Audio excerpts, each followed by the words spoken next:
Hi friends, welcome to my channel. ఇక సునంద కుటుంబ సభ్యులందరూ కూడా హాల్లో ఉంటారు. ఇక అప్పుడు ఆనంది కాఫీ తీసుకోండి అత్తయ్య అని ఇద్దామని వస్తుంది. ఇక అప్పుడే సునంద ఇలా అంటూ ఉంటుంది, మీ నాన్న చేసిన పనికి నేను తల ఎత్తుకోలేకపోతున్నాను.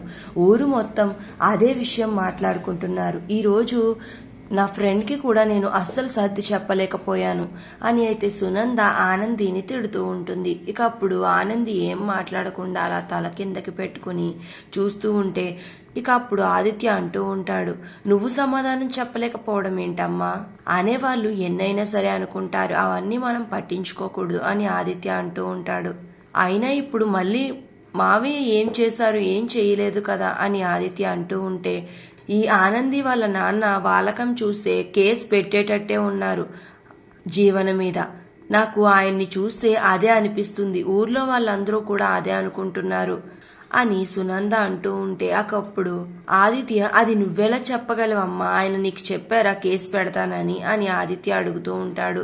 లేదురా, జరిగేది చూస్తే నాకు అదే అనిపిస్తుంది అని సునంద అంటూ, చూడు ఆనంది, ఒకవేళ మీ నాన్న గనక జీవన మీద కేసు పెడతాను అని అంటే నువ్వు దానికి అస్సలు ఒప్పుకోకూడదు. ఆయన్ని నువ్వే కన్విన్స్ చేసి మాట్లాడాలి.